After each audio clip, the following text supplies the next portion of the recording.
Hello everyone, a very very good morning to all of you. तो आज का जो हमारा सेशन है ये रहेगा पोस्ट हार्वेस्ट टेक्नोलॉजी, जो कि आज हमारा ऑलमोस्ट लास्ट सेशन कहें हॉर्टिकल्चर का, अगर हम लोग मेन एक चैप्टर की बात करते हैं। ठीक है, तो ये आज हमारा लास्ट ऑलमोस्ट चैप्टर है पोस्ट हार्वेस्ट टेक्नोलॉजी। जल्दी से मुझे कंफर्मेशन दीजिए कि आप लोग क्लास में हैं, देन हम लोग अपना सेशन स्टार्ट करते हैं। एक रिकैप ले लें कि कल की क्लास में हमने क्या पढ़ा था। तो लास्ट क्लास में हमने एरोमेटिक क्रॉप्स के बारे में पढ़ा था, जितनी भी हमारी मेडिसिनल, जिससे हम लोग मेडिसिन बना रहे हैं, और सुगंधित फसलें जो हैं, औषधियां कहीं जिससे बना रहे हैं, तो वो हमने क्रॉप्स को कवर कर लिया था। ठीक है, तो एरोमेटिक क्रॉप्स हमारी कवर हो गई थी। अब जल्दी से मुझे बताइए, देन मैं थोड़े से क्वेश्चंस पूछती हूँ। जल्दी से मुझे बताइए कि आप लोग क्लास में हैं। आज का जो हमारा टॉपिक रहेगा, it will be around post harvest technology, कौन कौन सी होती हैं, एंड सेकंड कुछ प्रोसेसिंग टेक्नोलॉजी, जिसमें हम लोग जैसे कि कैनिंग वगैरह ये सब देखते हैं कि हम लोग उसकी शेल्फ लाइफ को बढ़ाने के लिए क्या क्या कर सकते हैं। तो प्रोसेसिंग टेक्नोलॉजी हॉर्टिकल्चरल क्रॉप्स की पढ़ेंगे, बागवानी फसलों की प्रसंस्करण जो है हमारे पास कौन कौन सी टेक्निक्स प्रेजेंट है उसके बारे में। Good morning Sumit, Shraddha, Deepika, Gunjan, good morning everyone. चलिए, तो कुछ पहले क्वेश्चंस डिस्कस कर लेते हैं, देन हम लोग अपने सेशन में आगे मूव करते हैं। तब मैं आपको समझाती हूँ ये पोस्ट हार्वेस्ट क्या है। चलिए, तो पहला क्वेश्चन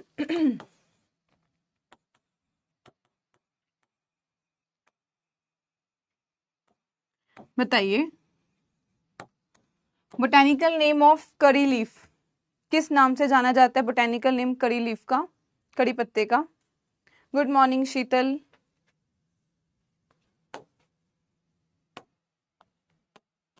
बताइए बोटेनिकल नेम ऑफ कड़ी पत्ता।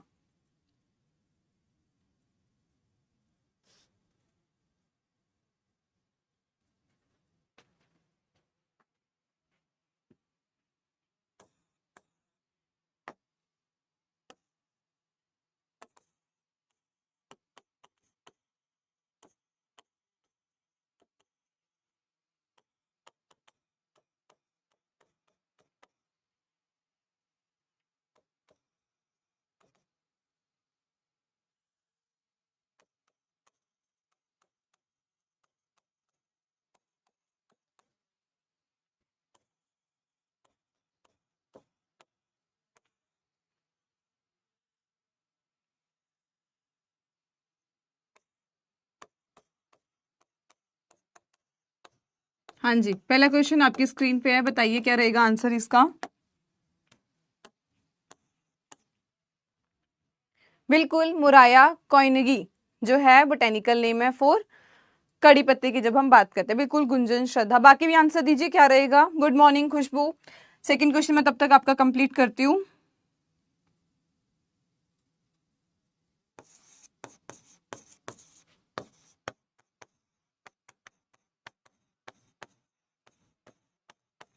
ABCD में आंसर देना ही मुझे।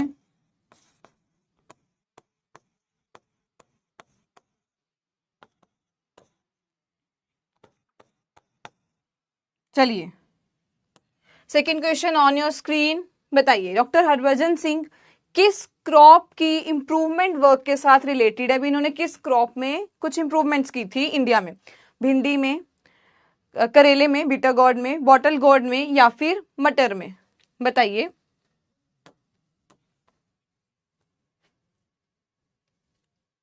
चलिए बताइए।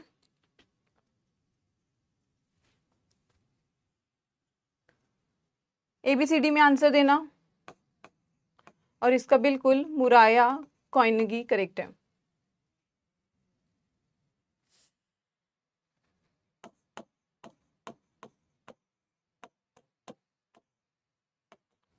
हाँ जी, तो किसके साथ हम लोग डॉक्टर हरभजन सिंह, बहुत इंपॉर्टेंट, डॉक्टर हरभजन सिंह को हम लोग किन के साथ रिलेट करते हैं, कौन सी क्रॉप में।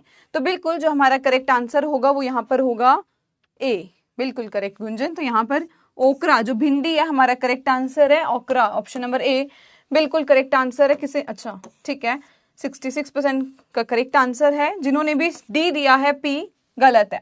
ठीक है, तो डॉक्टर हरभजन सिंह को हम लोग रिलेट करते हैं विद भिंडी की ब्रीडिंग, भिंडी पे इंप्रूवमेंट वर्क, जितना अलग अलग जो वर्क था, मेजर साइंटिस्ट देखिए तो डॉक्टर हरभजन सिंह रहते हैं। ठीक है, बाकी क्वेश्चन हम लोग at the end of session पे करते हैं। एक ही छोटा सा रिकैप हमने ले लिया कड़ी पत्ते का और ओकरा का, तो थोड़ा सा वेजिटेबल साइंस का हमने रिकैप लिया।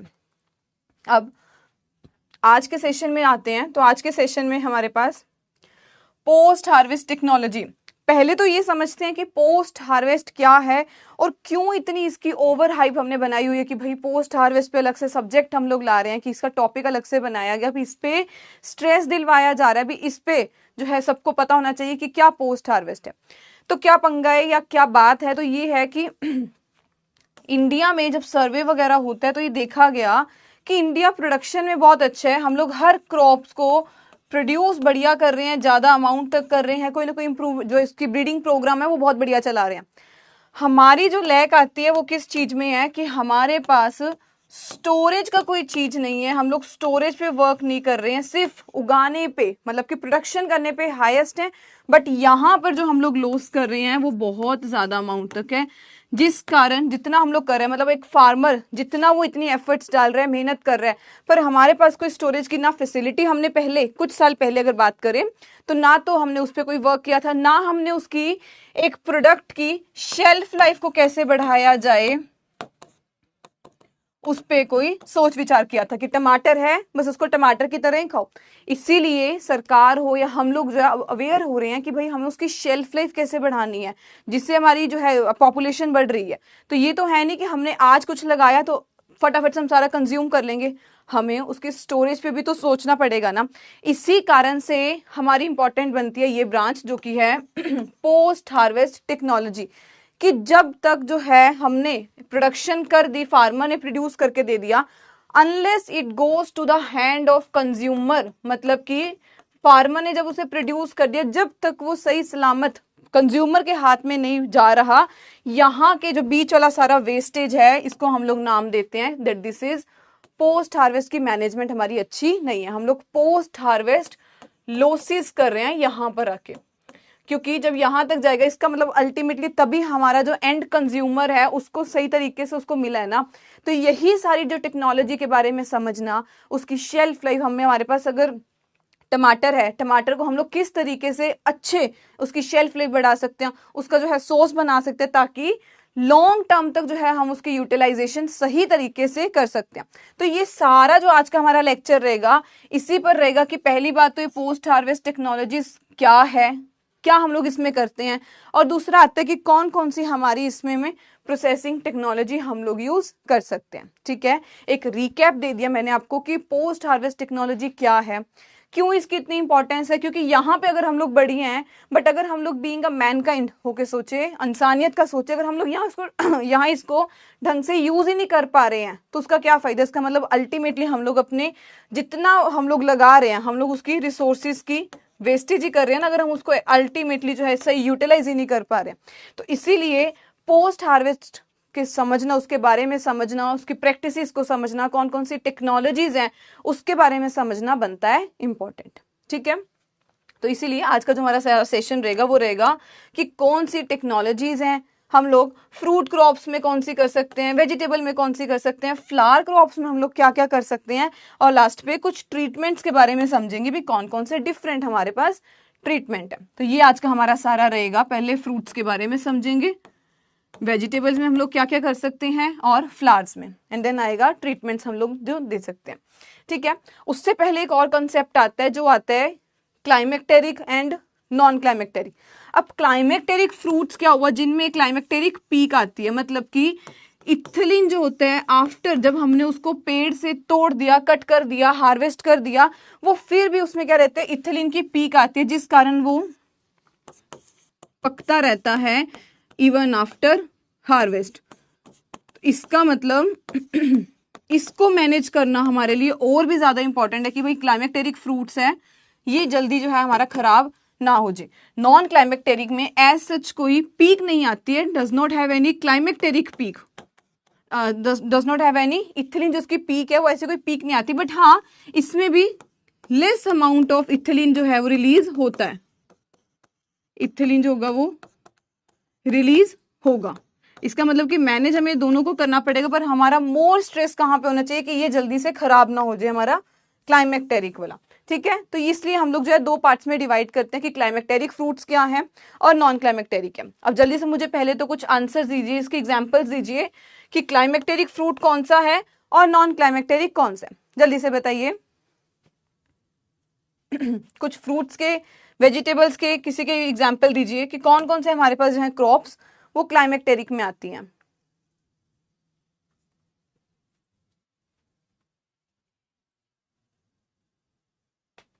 हाँ जी बताइए।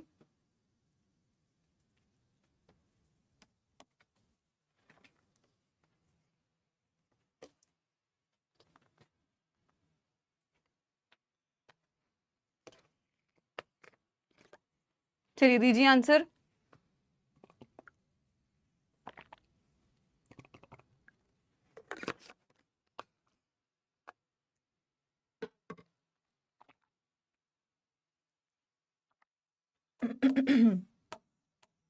बिल्कुल बनाना, पपाया, बिल्कुल। तो अब इसकी शेल्फ लाइफ इतनी कम है, तो इसका मतलब कि हमें इसको किस तरीके से सही मैनेज करना है, भले इसकी हम कोई प्रोसेसिंग में आगे यूटिलाइजेशन कर ले, वो हम पे डिपेंड करता है कि हमें इन दोनों क्रॉप्स को, जिसमें हमने सबसे वाइडर बेसिस पे दोनों को डिवाइड कर दिया कि क्लाइमेक्टेरिक फ्रूट्स क्या है और नॉन क्लाइमेक्टेरिक क्या। अब हमें ऐसे सोचना है कि इसकी लाइफ थोड़ी कम है, तो हमें उस अकॉर्डिंग प्रिजर्वेशन मेथड्स यूज करने हैं या फिर इसको कंज्यूमर तक हम लोग सही तरीके से कैसे पहुंचा सकते हैं। कब कब मैं सोच रही हूँ, जब मैंने इसको तुड़ाई कर दी, ये पेड़ था इसे जब काट दिया, उसके बाद अब मेरा है कंज्यूमर अगर ये है तो इसके बीच का जो गैप है, इसके बीच का जो लॉस है उसे मुझे कम करना है। ठीक है, बिल्कुल जो भी आपने बताया बिल्कुल करेक्ट है। ठीक है, आगे मूव करते हैं। अब कुछ हम लोग अगर पहले सेंटर्स के बारे में पढ़ेंगे, उससे पहले मैं एक और आपको बता दूं कि अगर हम लोग इंडिया में अप्रोक्सीमेटली बात करते हैं तो 30 से 40% हम लोग कहते हैं कि हमारा पोस्ट हार्वेस्ट जो लॉसेस है वो चल रहा है क्रॉप्स को लेके, फ्रूट क्रॉप्स को लेके जो है ये 30 से 40% हमारे लॉसेस हैं। ठीक है, अब हम लोग कुछ पोस्ट हार्वेस्ट के रिसर्च सेंटर्स पढ़ते हैं कि इंडिया में क्या कौन कौन से हैं या फिर जो इस प्रोसेसिंग के साथ जो है वो रिलेट करते हैं। तो पहला आता है CFTRI, central food technological research institute, Mysore में, बहुत इंपॉर्टेंट, कर्नाटका में। फिर आता है सिफेट जो कि लुधियाना पंजाब में है, which is central post harvest engineering and technology जो कि लुधियाना पंजाब में है। थर्ड हमारे पास आता है निफ्टम जो कि कुंडली हरियाणा में है, national institute of food technology entrepreneurship and management, NIFTEM कहाँ पे है, कुंडली हरियाणा में। तो ये सिर्फ मैंने बहुत मेजर वाले जो हैं इंस्टीट्यूट्स उनको मेंशन किया। ठीक है, तो ये हमारे पास 3 आते हैं, CFTRI central food technological research institute Mysore में, सिफिट लुधियाना में एंड निफ्टम जो है विच इज इन कुंडली हरियाणा में। ठीक है, 3 मेजर है। नेक्स्ट कुछ आते हैं कि कुछ क्वालिटी कंट्रोल के अगर कोई एक्ट आया इंडिया में तो कब आया, हमें थोड़ा सा उसके बारे में पता होना चाहिए कि कौन सा एक्ट किस टाइम पे आया। तो पहला आता है preservation of food adulteration act जो कि 1954 में आया है, फूड प्रिजर्वेशन एडल्ट्रेशन एक्ट। ठीक है, दूसरा आता है FPO, फ्रूट प्रोडक्ट ऑर्डर 55 में आया था, पहला 54 देन 55 में। एगमार्क बहुत important, agriculture produce grading and marketing act जो है 1937 में आया था ये एक्ट। देन आता है सेंट्रल एगमार्क लेबोरेटरी, कहाँ पर है, तो बिल्कुल ये नागपुर में है लेबोरेटरी। देन आते हैं quality control and inspection act कब आया, 1963। एंड लास्ट है FSSAI जो कि 2006 में। 5-6 आपको 2 डाटा इसका में भी मिल सकते हैं, पर मैंने यहाँ पे 6 मेंशन किया। ठीक है, तो food safety and standardization authority act कब आया है, FSSAI एक्ट 2006 में। ठीक है, तो ये हमारे कुछ मोस्ट इंपॉर्टेंट जो है क्वालिटी कंट्रोल के एक्ट्स वगैरह कब आए हैं वो मेंशन कर दिए। पहले हमने 3 मेजर इंस्टीट्यूट्स पढ़े थे कौन कौन से हैं, अब ये कुछ एक्ट्स हो गए। या फिर सेंट्रल एगमा की लेबोरेटरी कहाँ पर है, बहुत इंपॉर्टेंट बनता है नागपुर में। ठीक है जी, तो ये कुछ हमारे वो हैं। अब हम लोग अपने टॉपिक पे जंप करते हैं कि पहली बात तो ये समझे कि भाई ये पोस्ट हार्वेस्ट टेक्नोलॉजी है क्या। ठीक है, वही हो गया कि जब हमने उसको हार्वेस्ट कर दिया, पोस्ट का मतलब क्या होता है, उसके बाद वाले प्रोसेसिंग, प्री मतलब कि उससे पहले वाले जो हम लोग देख रहे होंगे, ये पेड़ पे था, कटाई के बाद, इसकी हार्वेस्टिंग के बाद के जितने ऑपरेशंस आएंगे, कब तक, जब तक वो कंज्यूमर के हाथ तक नहीं पहुंचता, मतलब कि उसको नहीं मिलता, उसके सारे प्रोसेसिंग को हम लोग कहेंगे पोस्ट हार्वेस्ट टेक्नोलॉजी। अब इसमें कुछ पॉइंट्स आते हैं कि हम लोग पोस्ट हार्वेस्ट टेक्नोलॉजी की अगर मैं बात कर रही हूँ, PHT टेक्नोलॉजी आ गया तो टेक्नोलॉजी में मैं क्या क्या यूज कर सकती हूँ, स्टोरेज पे वर्क करना सबसे इंपॉर्टेंट, कि हर चीज को हम लोग जल्दी से प्रोसेसिंग के लिए कर सकते हैं। पर पहले जो एक हफ्ता हो सकता है वो तो मेरे को स्टोरेज पे लगाना पड़ेगा ना, तो स्टोरेज पे वर्क करना, पैकेजिंग उसकी करवाना, वेस्ट की मैनेजमेंट, जितना वहां पर पहली बार तो वेस्टेज हमारे गोडाउन वगैरह होगा उसको सेट कराना, एंड दूसरा जितनी भी अगर कोई रोटिंग की प्रॉब्लम आती है, मेरा कोई फ्रूट है वो गल गया है उसको वहां से हटवाना, बिकॉज हमें पता है कि वही फ्रूट होगा जो सबसे ज्यादा वहां पर आगे इन्फेक्शन कॉज करेगा। ठीक है, नेक्स्ट आते हैं तो उसके बाद आते हैं वेस्ट मैनेजमेंट। नेक्स्ट हमारे पास आता है फूड की सेफ्टी पे वर्क करना, कि जहां पे मैं उसको रख रही हूँ वहां पर पेस्ट ये रोडेंट्स वगैरह का जो है कोई प्रॉब्लम नहीं होनी चाहिए रोडेंट्स की। फर्मेंटेशन करवा सकते हैं। फर्मेंटेशन की मैंने आपको बहुत बारी 3 बारी आपको एक एग्जाम्पल का नाम दिया था, मुझे जल्दी से उसकी बताओ वो हम लोग क्या उसमें से ऑब्टेन करते हैं। जो मैंने कैबेज में आपको बताया था कि कैबेज की फर्मेंटेशन करके हम एक प्रोडक्ट बनाते हैं, वो कौन सा है बताइए जल्दी से। मैंने 3 बारी आपको ये क्वेश्चन करवा चुकी हूं मैं, बताइए।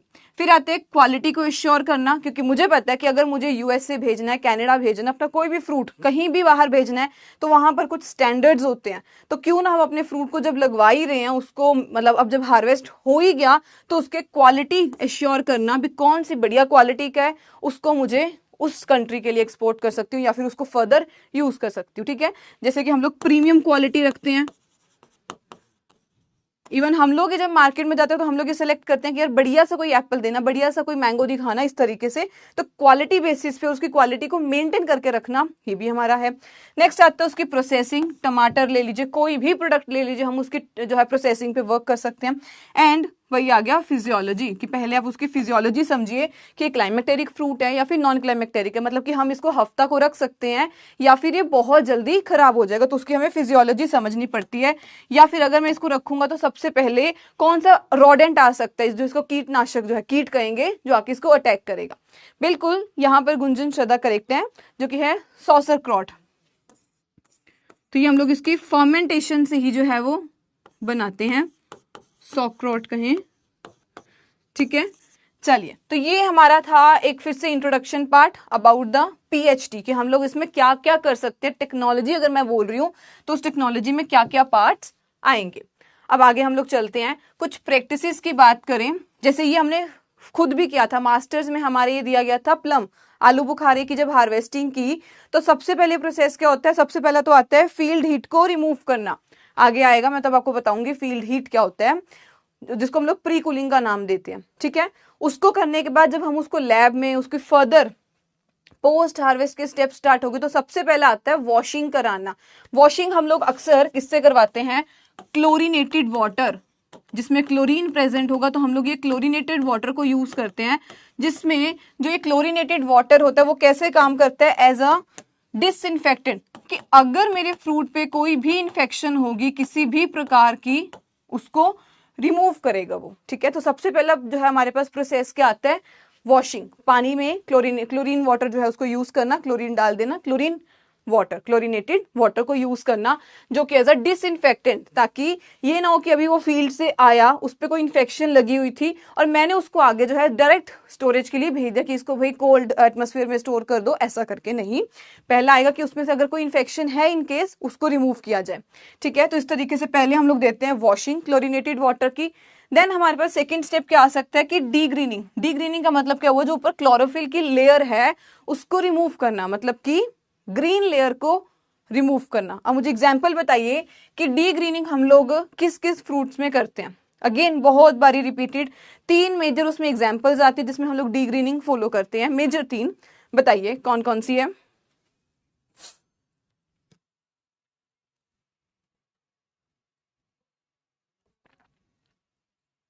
चलिए बताइए कौन कौन सी एग्जांपल है जिसमें हम लोग डी ग्रीनिंग करते हैं। मैंगो बिल्कुल करेक्ट,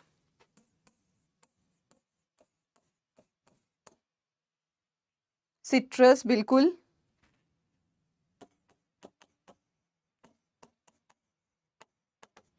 करते हैं बनाना में, सिट्रस बिल्कुल, सिट्रस करेक्ट है, सिट्रस में करते हैं।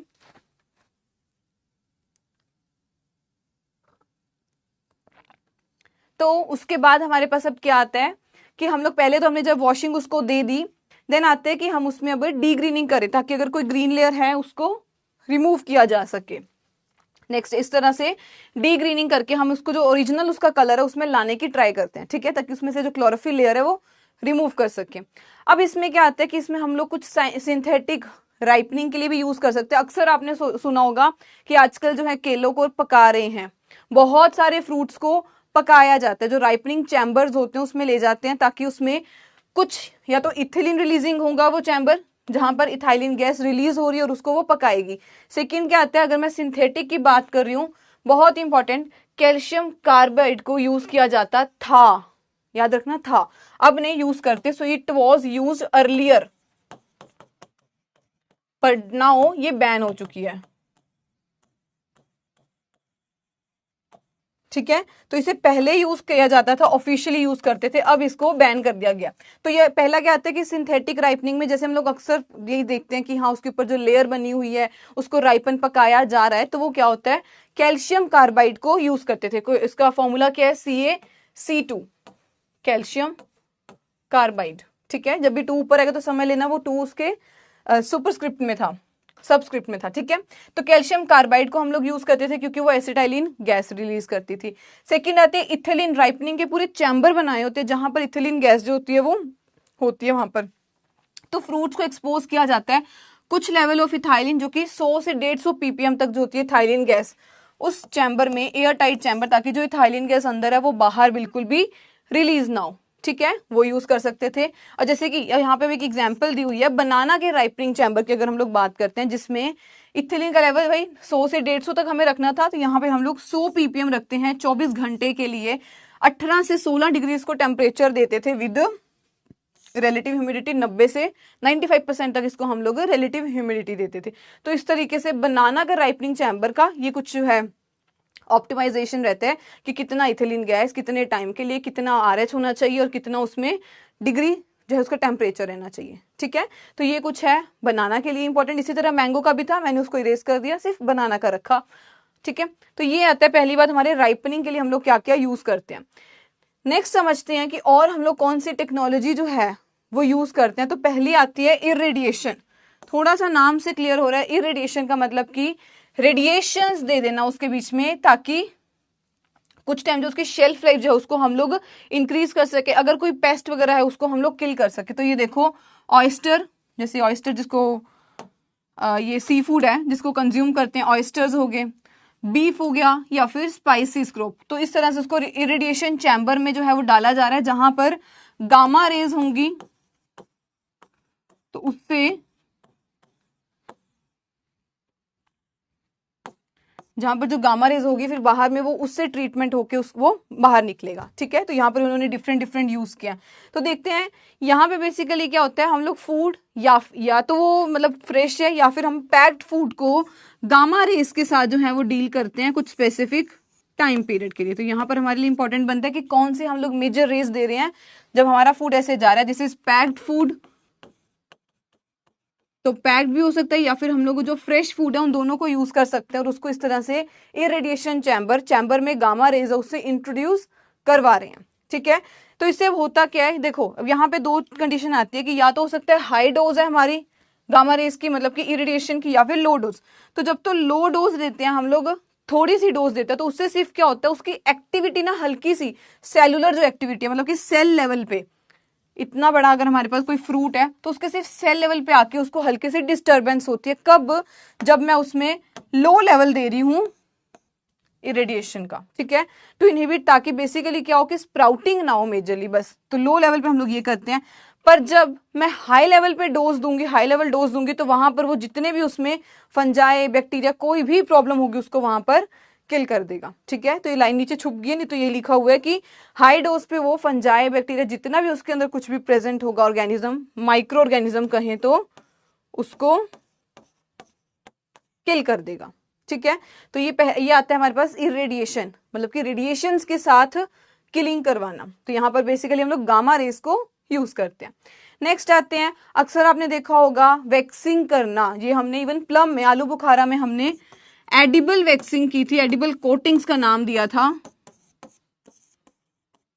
जिसमें हमने अलग अलग जो उसमें कोटिंग्स दी थी, ताकि इन केस अगर कोई उसको कंज्यूम भी कर रहा है, खा भी रही है, एक किसी का वो था रिसर्च प्रोजेक्ट था, तो उसमें हमने एडिबल कोटिंग्स दी थी सारे आलू बुखारा पे, ताकि इनकेस अगर वो कोई खा भी रहा है तो उसको कोई हार्म नहीं होना चाहिए, वो एडिबल है तो वो आराम से उसको कंज्यूम भी कर सकते हैं।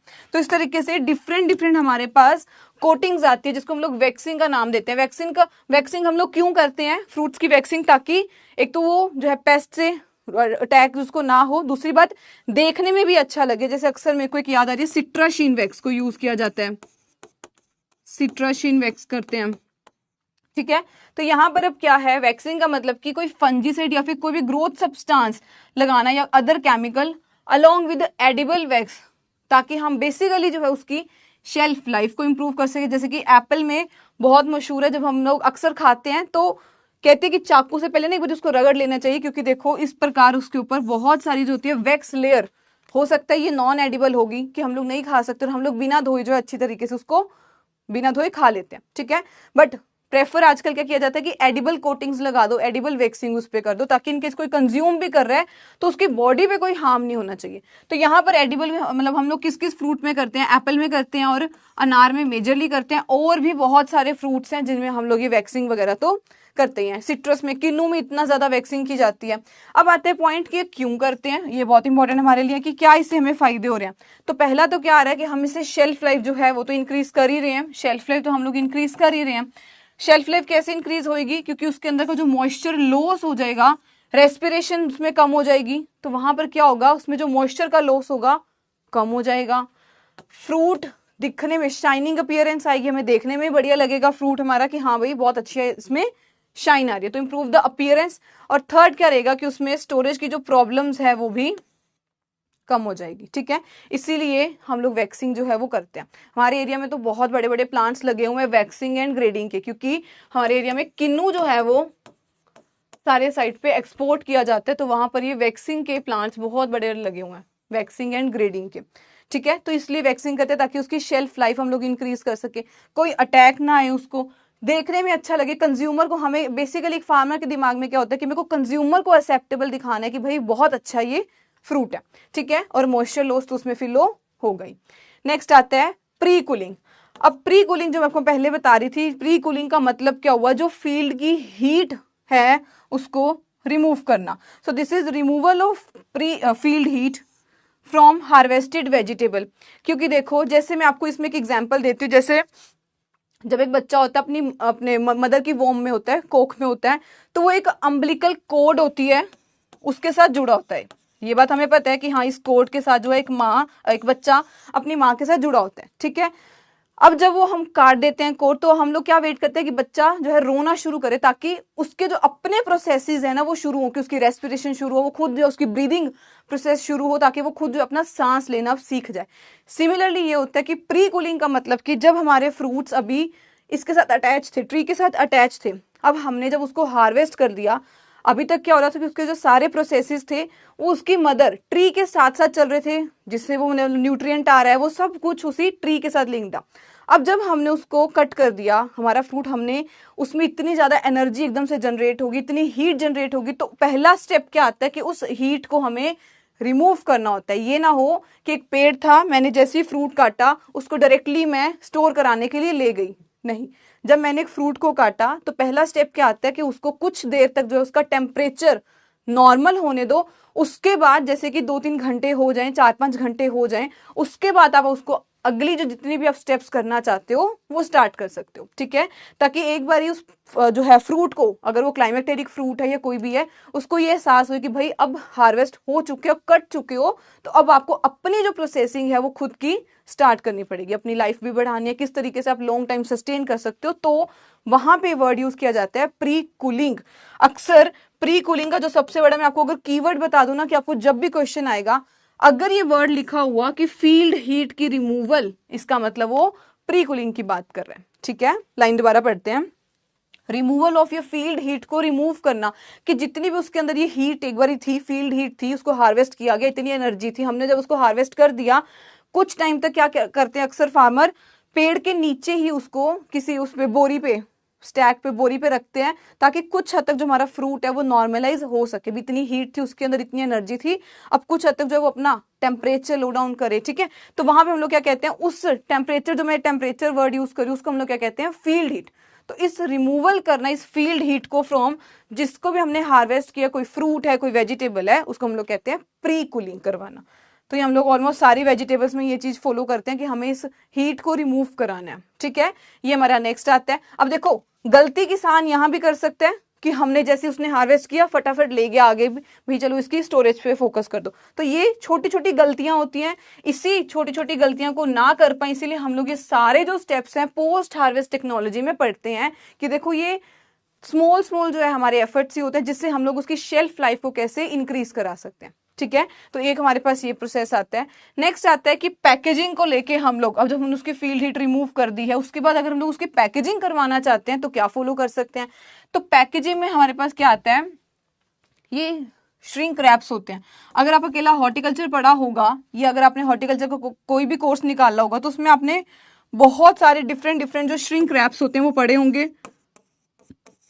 इसमें आगे भी बहुत अलग अलग कैटेगरीज रहती हैं श्रिंक्स की, रैप्स की, कि हम लोग पैकेजिंग के लिए HDP यूज कर रहे हैं, LDP यूज कर रहे हैं, और भी बहुत सारे इसमें अलग अलग आते हैं, ठीक है। तो इसमें आपको एक सिंपल बस भाषा में ये समझाया कि इस तरीके से हम इसकी पैकेजिंग के लिए ये जो श्रिंक रैप्स है ये यूज कर सकते हैं, इस तरह से पन्नी लगा के इसको यूज कर सकते हैं, जिससे क्या होगा, considered as a modified atmosphere packing, कि इतना सा जो फ्रूट होगा उसका एक अपना जो होगा वो हल्का सा टेम्परेचर, क्योंकि अगर इतने फ्रूट हैं सब अपना अपना थोड़ा थोड़ा सांस ले रहे होंगे, क्योंकि अगर ये क्लाइमेक्टेरिक फ्रूट है तो उनका अपना एक जो होगा वो एटमोस्फियर वो बन जाएगा। तो वही लिखा है, श्रिंक रैप लगा देते हैं ताकि वो मॉडिफाइड एटमोस्फियर जो है उसकी पैकेजिंग MAP जिसको कहते हैं कर देते हैं फॉर इंडिविजुअल फ्रूट, ठीक है। ये आती है हमारे पास टेक्निक कि पैकेजिंग टेक्निक के लिए हम लोग इस तरह जा सकते हैं। इसमें अलग अलग फर्दर आता है कि आप कौन सी रैप्स को यूज कर रहे हो, श्रिंक रैप्स को यूज कर रहे हो, ठीक है। नेक्स्ट हमारे पास आता है, अब आ जाओ स्टोरेज टेक्निक पे, कि भाई कोई हमें अभी रैप्स नहीं करने, अभी हमें कुछ टाइम तक उसे स्टोर करना है, या फिर वो रैप्स लगा के हमें कुछ हद तक जो उसको 1-2 हफ्ते रखना है, स्टोर करना है, जब अभी मार्केट में डिमांड आएगी तब हम उसको जाके बेच सकते हैं, या हाई प्राइस पे बेचना है या जैसे भी बेचना है, वो फार्मर की डिमांड है, ठीक है। जैसे अगर अभी आपने पीछे देखा हो, पीछे कुछ 2-3 साल पहले अनियन के प्राइस बहुत ज्यादा बढ़ गए थे, क्यों, क्योंकि लोगों ने वहां पे क्या करना शुरू कर दिया था, और ये सबसे बड़ा स्कैम होता है कि प्राइस बढ़ाने के लिए कई बारी कुछ जो बिग प्लेयर्स होते हैं मार्केट में, बड़े बड़े जो हैं कंपनीज हैं, कॉर्पोरेट्स हैं, वो क्या करती हैं, जानबूझकर स्टोरेज करवा देती हैं, ताकि, क्योंकि उनके पास पोस्ट हार्वेस्ट की तो बड़ी बड़ी टेक्नोलॉजीज हैं, बढ़िया बढ़िया जो उनके पास स्टोर हाउस हैं, गोडाउन्स हैं, तो वहां पे ताकि प्राइस बढ़े मार्केट में, हम उसको बढ़िया जो है महंगे प्राइस पर बेच सके। तो अभी हाल ही में पीछे जो था अनियन के, प्याज के, गेंदे के जो है, गेंदे नहीं क्या कहते हैं उसको, कांदे के जो है प्राइस वो बहुत बढ़ गए थे इसी चक्कर में, क्योंकि जो बिग प्लेयर्स थे उन्होंने स्टोरेज शुरू कर दी थी उसकी, ठीक है। तो यहाँ पे हम लोग पढ़ते हैं कि स्टोरेज की कौन कौन सी टेक्निक्स हैं फ्रूट्स के लिए, और स्टार्ट करेंगे बिल्कुल हमारे पुरातन जो है बेसिक जीरो लेवल, जहां पे जीरो इन्वेस्टमेंट फार्मर की लगती थी, उससे शुरू करेंगे। तो पहला मैं आपको एक वो दे देती हूँ इंट्रोडक्शन भी क्या होता है इसमें।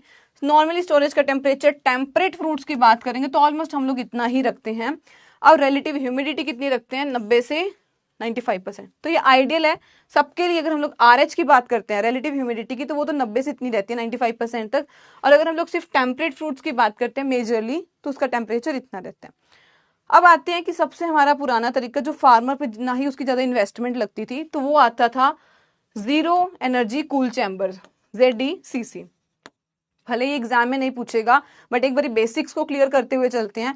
तो सबसे पहले हमारे पास अगर हम लोग लो कॉस्ट टेक्नोलॉजी की, जैसे आज तो हमारे पास इतने बड़े बड़े स्टोरेज हाउसेज हैं, इतने बड़े बड़े स्टोरेज हाउस हैं, सबसे सस्ता सबसे टिकाऊ की बात करें तो वो हमारे पास आता है ZECC, zero energy cool chamber.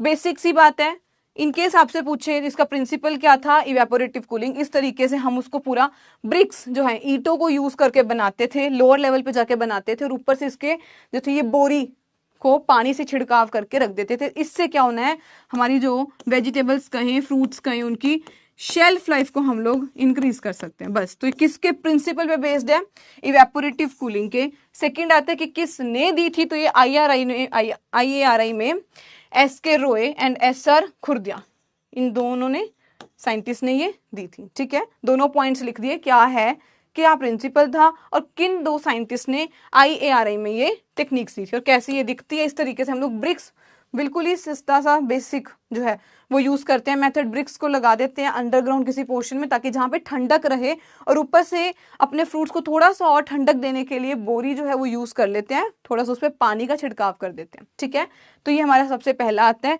ZDCC।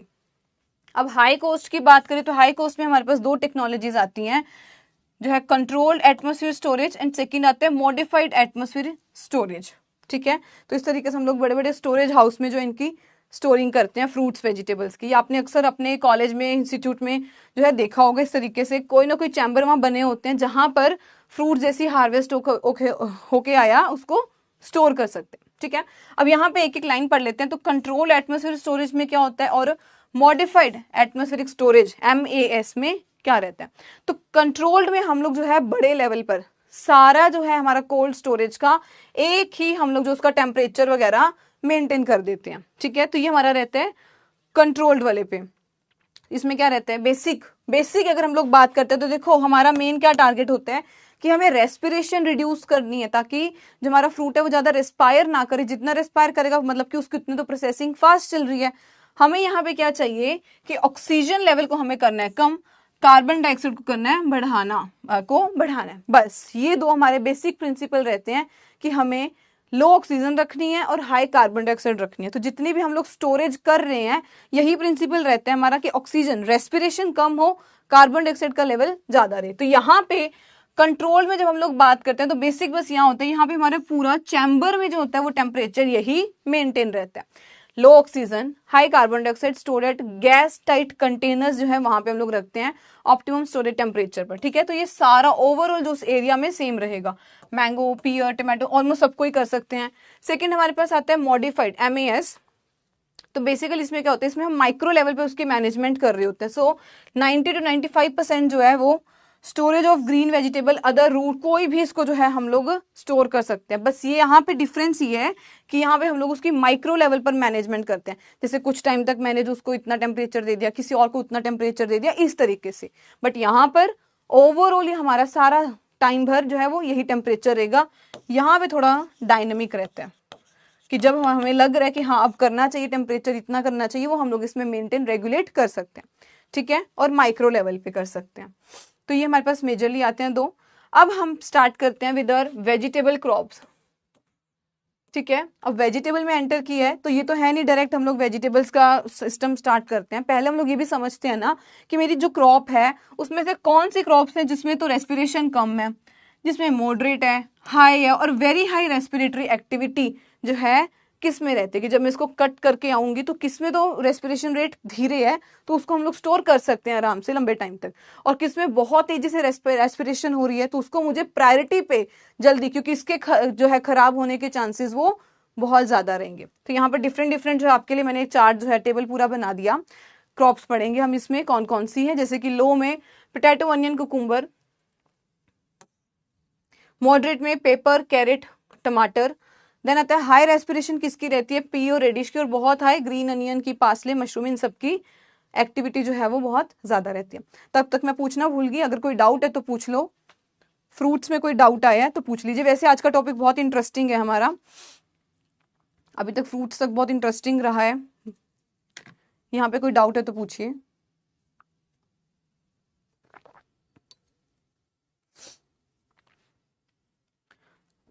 तो अगर अभी हम वेजिटेबल्स की पहले हमने पढ़ लिया कि कौन कौन सी क्रॉपिंग्स हैं, ठीक है। अब हम लोग पढ़ते हैं, जस्ट इसका जर्नल में बताऊंगी आपको कि कौन कौन से हम लोग जो है हार्वेस्ट प्रैक्टिसेस फॉलो कर सकते हैं। तो पहली तो आती है कि हम लोग इसमें प्री हार्वेस्ट जो है, पहले हम एक मतलब जब अभी मैंने हार्वेस्ट कर दिया उसके पहले मैं क्या स्टेप कर सकती हूँ कि मैलिक हाइड्रोसाइड को यूज कर सकती हूँ, ताकि मैलिक हाइड्रोसाइड को यूज करने का क्या मतलब होता है, पर्टिकुलरली हम लोग अनियन में कहते हैं, प्याज में यूज करते हैं, ताकि जो उसकी स्प्राउटिंग है, पुंगरना जिसको कहेंगे, वो कम हो सके, ना हो सके। ठीक है, ये अनियन एंड पोटैटो में ड्यूरिंग स्टोरेज में कम हो।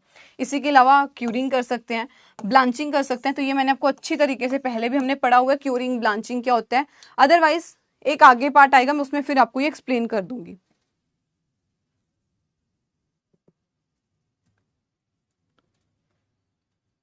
नहीं है, ठीक है, ओके जी, ओके, ठीक है। तो ये जो कुछ हमारे आते हैं हार्वेस्ट प्रैक्टिसेस इन वेजिटेबल क्रॉप्स। अब देखते हैं यहाँ पर, अच्छा ये था हमारा अभी तक वेजिटेबल्स का। नेक्स्ट हमारे पास आता है फ्लावर क्रॉप्स का, कि अब जब हम लोग फूल की स्टोरिंग करें, क्योंकि ये भी तो इतना पैसा जनरेट कर रही है ना, हमें एक एक कलम का इतना पैसा मिल रहा है, तो बिल्कुल इसकी भी सही तरीके से स्टोरेज करना फ्लावर क्रॉप्स की बनता है, बहुत इंपॉर्टेंट। तो यहाँ पर हम लोग पहले पढ़ते हैं कि कौन सी हमारी जो क्रॉप्स है वो हाईली सेंसिटिव है इथाइलिन को लेके, कौन कौन से भी, अगर उसको हल्का सा भी इथाइलिन मिला तो उसमें जो आगे की प्रोसेसिंग है वो बहुत जल्दी स्टार्ट हो जाएगी।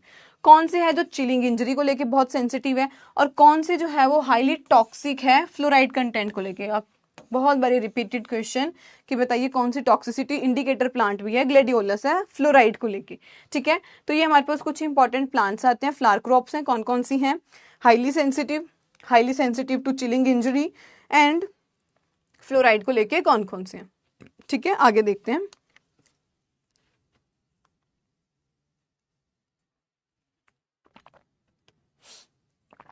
ये मैंने आपको टेक्निक जो थी अभी टेलीग्राम पे भी पूछी थी, और बहुतों ने इसका करेक्ट आंसर ही बताया है। और इवन ये रोज में मैंने तभी नहीं कराई थी बिकॉज ये पोस्ट हार्वेस्ट में मैंने आपको ये करवानी थी, पल्सिंग ट्रीटमेंट। अब पल्सिंग बेसिकली क्या है, पल्सिंग एक शॉर्ट टर्म ट्रीटमेंट है, जहां बेसिकली हम लोग क्यों दे रहे हैं, कट फ्लावर्स में देते हैं, क्यों देते हैं, ताकि हम उसकी वेज लाइफ को बढ़ा सके। शॉर्ट टर्म ट्रीटमेंट है, ज्यादातर हम इसे कट फ्लावर्स में देते हैं इस तरीके से, जिसको मुझे कलम जो है उसकी वो मेन बेचनी है, सेल करनी है। और थर्ड क्या बताया था, शॉर्ट टर्म ट्रीटमेंट है, कट फ्लावर्स में देते हैं ताकि हम उसकी जो वेज लाइफ है उसको बढ़ा सके। वेज लाइफ मतलब कि ज्यादा जो टर्म तक वो चले, ठीक है। तो पल्सिंग क्या है, एक शॉर्ट टर्म ट्रीटमेंट है बेसिकली, बस इसमें जो हम लोग यूज करते हैं ना, कितने टाइम के लिए करें, हमारे लिए वो इंपॉर्टेंट बनता है। शॉर्ट टर्म ट्रीटमेंट है, done by standing the freshly harvested, ये आ गया, कट फ्लावर को यूज करते हैं, उसके सोल्यूशन में डिप कर देंगे कुछ पर्टिकुलर टाइम पीरियड के लिए, जैसे कि रोज हो गया, ग्लेडियोलस, इन सब में हम लोग जो है ये टेक्नोलॉजी को यूज करते हैं। अब टाइम फॉर पल्सिंग क्या होता है, अक्सर हम इसे 12 से 24 घंटे देते हैं, लाइट की इंटेंसिटी कितनी है, कितने तक हम उसको रखते हैं, ये सब चीजें आती हैं। अब इससे होता क्या है कि ये ओपनिंग को प्रमोट करेगा। ये देखो, एक ये फ्लावर है हमारा जिसको कि हमने कोई पल्सिंग ट्रीटमेंट नहीं दिया, मैं यहां लिख देती हूँ नो पल्सिंग। और सेकंड, जब हमने अपने फ्लावर्स को पल्सिंग ट्रीटमेंट दिया तो फिर भी जो उसकी वेज लाइफ थी कुछ हद तक वो बढ़ गई, तो यहां पर हमने जो है पल्सिंग ट्रीटमेंट वो दिया, ठीक है। और सेकंड क्या आता है कि हम उससे अपनी जो उसकी वेज लाइफ है, शेल्फ लाइफ है, उसको बढ़ा सके। और इसके साथ ही कि यहाँ पर शुगर या कुछ और केमिकल्स हैं, इनको हम लोग इस ट्रीटमेंट में बेसिकली यूज करते हैं, ठीक है। तो ये हमारे लिए कुछ इंपॉर्टेंट पॉइंट्स है जब हम लोग पल्सिंग ट्रीटमेंट की बात करते हैं। रोज में अक्सर आपसे पूछ सकते हैं कि कोई ट्रीटमेंट का नाम बताओ जो शॉर्ट टर्म ट्रीटमेंट है, पोस्ट हार्वेस्ट के लिए हम उसको यूज कर रहे हैं, तो बिल्कुल पल्सिंग ट्रीटमेंट हम लोग रोज में, गुलाब में यूज करते हैं। पिक्चर भी लगा दी है, ठीक है। अब यहाँ पे हमारा शुरू हो रहा है पार्ट बी, जो कि है प्रोसेसिंग टेक्नोलॉजी। यहां तक कोई डाउट है तो पूछिए,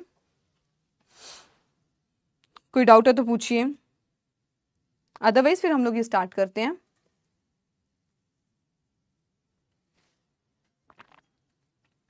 पल्सिंग ट्रीट इसमें बात करें प्रोसेसिंग टेक्नोलॉजी में, तो पहले हम लोग इसमें पढ़ेंगे, बहुत सारे मेथड्स हैं, मैं बहुत लंबा चौड़ा नहीं करवाऊंगी, कुछ हद तक जो हमारे लिए इंपॉर्टेंट है वो कराऊंगी, ठीक है। अदरवाइज आज की स्लाइड ये 132 पेजेस की थी, यही जेआरएफ का पढ़ रहे होते तो मैं आपको अच्छी तरीके से एक एक चीज उसमें बताना पड़ता मुझे, है ना। बट यहाँ पर हमारे लिए इतना इंपॉर्टेंट नहीं है, तो शॉर्ट करके मैंने आपके लिए रखे हैं, short and crisp.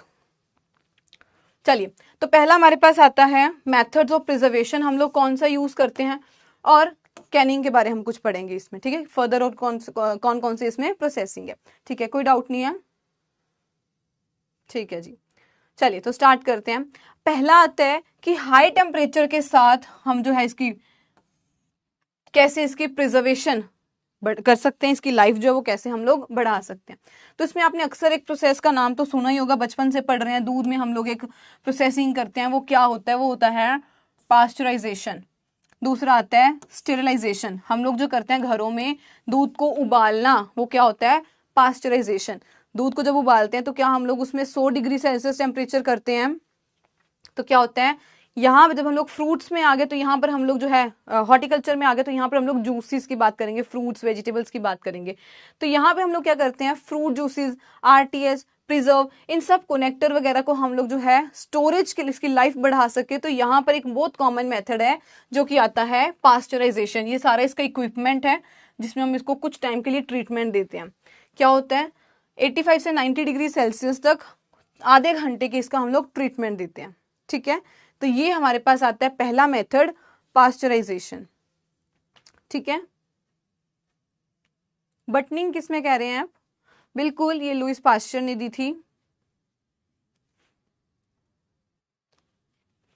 Lewis pasture ने टेक्निक दी थी।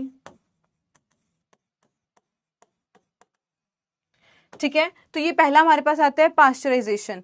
दूसरा जो मेथड है वो है स्टेरिलाइजेशन। ये देखो, ये हम लोग स्टेरिलाइज कर रहे हैं। जैसे हम लोग कहते हैं कि अगर आप कोई भी इंजेक्शन लगवा रहे हो तो पहले चेक किया करो कि क्या वो स्टेरिलाइज है या नहीं है, क्योंकि उसमें स्टेरिलाइजेशन का मतलब कि कोई इन्फेक्शन जो उस टाइम पे उसमें प्रेजेंट नहीं होगी। तो बिल्कुल स्टेरिलाइज होने चाहिए हमारे इक्विपमेंट्स, ऐसा रिलेट करना। ठीक है, तो स्टेरिलाइजेशन का मतलब कि जैसे इसमें हम लोग हीट की स्टेरिलाइजेशन देते हैं, मोस्ट इफेक्टिव मेथड माना जाता है हीट स्टेरिलाइजेशन जब हम लोग ये फूड प्रिजर्वेशन की बात करते हैं। और इसमें एक कंडीशन आपसे पूछता है कि एसेप्टिक या एसेप्सिस होता क्या है। एसेप्सिस का मतलब कि जिसमें कोई भी जो है उसमें वो पार्टिकल कुछ भी नहीं होना चाहिए। ठीक है, वो हम लोग कंडीशन को क्या नाम देते हैं, एसेप्सिस। एसेप्सिस उसको बोला जाता है।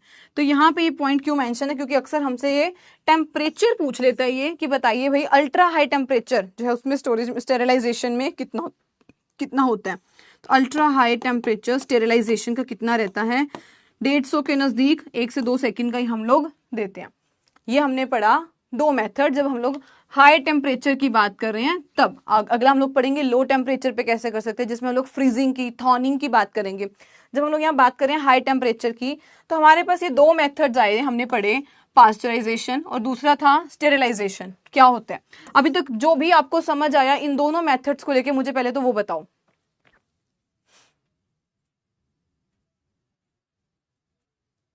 बताओ क्या होता है। बिल्कुल, इसमें किलिंग ही होती है माइक्रोब्स की। आपको अभी तक जो दोनों में डिफरेंस समझ आया मुझे वो बताइए।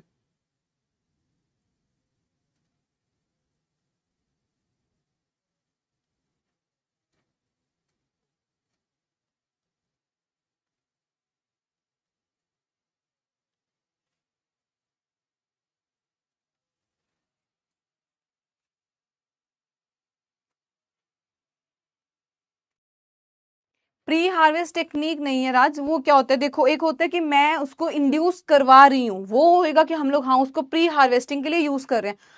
जो आप बटनिंग की बात कर रहे हो वो हो जाता है pre mature. This is not in post harvest technology में आएगा ये। बटनिंग जो है ये प्री मैच्योर जब इमरजेंस हो जाते हैं उसको हम लोग कहते हैं बटनिंग कंडीशन है, पर हम लोग करवाते तो नहीं है, नहीं तो हमारे लिए नुकसानदायक है। ठीक है, बताइए।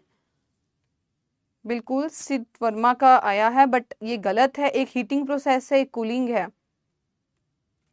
पर मैंने तो आपको दोनों यहाँ पर हीट में पढ़ाया ना कि हाई टेम्परेचर पे हम लोग कर रहे हैं। क्या होता है मैं आपको एक तो पहले बताती हूँ। इसको ना अक्सर कह देते हैं कि पार्शियल हम इसमें हीटिंग देते हैं, दिस इज कंप्लीट जिसमें हम लोग जो है किलिंग कर देते हैं। ठीक है, अब सेकेंड डिफरेंस क्या आता है कि जब भी आप देखोगे पास्चराइजेशन में 100 डिग्री से कम ही टेम्परेचर रखा जाता है। स्टेरिलाइजेशन में बात करेंगे यहाँ पर 100 डिग्री से ज्यादा रहता है। तो जब तो हम लोग 100 से ज्यादा ले जाते हैं उसको हम लोग कहते हैं कि ये स्टेरिलाइजेशन हो चुका है। कि बिल्कुल जैसे हम लोग अक्सर इक्विपमेंट्स के साथ डील करते हैं, जब हम लोग तब कहते हैं कि इसकी स्टेरिलाइजेशन हो चुकी है, कि हमने इसको कंप्लीट 100 डिग्री से ज्यादा टेम्परेचर देके UTHT जो है वो देके 150 डिग्री तक हम ले गए 1 से 2 सेकंड में। ठीक है, और पास्चराइजेशन में हम लोग 100 के नीचे ही रखते हैं। ठीक है, तो ये है मेजर डिफरेंस की अगर हम लोग बात करते हैं दोनों में। This is known as partial method and this is complete, जो है इसमें ब्रेकडाउन जो उसकी वो जो है कोई भी उसके बाद नहीं रहता। ठीक है, मेजर डिफरेंस जो है दोनों में यही है। बिल्कुल होते दोनों में, देखो किलिंग तो दोनों में हो रही है ना, कौन सा ऑर्गेनिज्म है जो इतने हाई टेम्परेचर पे सरवाइव कर लेता है, किलिंग ऑलमोस्ट दोनों में हो जाती है, इसमें तो फिर कंप्लीट हो ही गया, इसमें कुछ हद तक हम लोग कहते हैं कि रहता है। और टेम्परेचर हमारे लिए मेजर यहाँ पे क्वेश्चन बनता है दोनों के डिफरेंस की जब हम लोग बात करते हैं। ये था। नेक्स्ट हमारे पास आता है लो टेम्परेचर पे अगर हम लोग बात करते हैं, नेक्स्ट हम लोग करेंगे कुछ केमिकल प्रिजर्वेटिव को यूज कर सकते हैं। तो ये बहुत बढ़िया तरीके से जो ना आपके लिए नोट्स मैंने बनाए हैं, और बेसिकली फॉर कि हम लोग जो है हमारे मेजर एग्जाम्स में जितने भी क्वेश्चंस पूछे जाते हैं वो सारे कवर किए, ठीक है। और एक एक प्रोसेसेस को लेके low temperature, high temperature, chemical preservatives को यूज कर सकते हैं फर्मेंटेशन से, तो ये सारे जो इसमें मेथड्स हैं वो यूज किए गए हैं, ठीक है, बताए गए हैं। नेक्स्ट आता है लो टेम्परेचर की जब हम लोग बात करते हैं तो लो टेम्परेचर में हमारे पास एक मेथड आता है जो कि है फ्रीजिंग, फ्रीज करवा दो उसको ताकि उसकी जो लाइफ है वो हम लोग बढ़ा सकें, जो उसके अंदर कोई ऑर्गेनिज्म या कुछ भी अगर प्रोसेस चल रहा है तो उसका स्लो डाउन कर सके, उसकी जो प्रोसेसिंग है वो धीमी हो सके। और अगर वो प्रोसेसिंग धीमी होगी तो इसका मतलब कि उसकी लाइफ अल्टीमेटली तो हम लोग फिर उसकी बढ़ा ही रहे हैं ना। तो यहाँ पे अब क्या है, बेस्ट वे जो है फ्रूट जूस को प्रिजर्व करने का हम क्या कहते हैं कि फ्रीजिंग करवा दो इनकी, आप जो है फ्रीजिंग करवा सकते हो। मोस्ट हार्मलेस मेथड भी है क्योंकि इसमें हमें कोई दुख तकलीफ ऐसा भी कुछ नहीं होगा, तो मोस्ट हार्मलेस मेथड है फ्रीजिंग का। और फ्रोजन फूड्स हैं, जैसे हमारे पास सारे मटर ले लो, सफल के आजकल कितने मटर्स आ रहे हैं सफल कंपनी के, और भी जितने हमारे पास स्वीट कॉर्न है, तो ये सारे क्या हैं, फ्रोजन फूड्स हैं। सबसे हार्मलेस मेथड है, हार्मलेस मेथड है, और इसमें हम लोग अक्सर जो है लो टेम्परेचर पे ही इनको रखते हैं, बिलो -5, ठीक है। ये इन जर्नल दिया हुआ है कि -5 पे हम इसको रखते हैं।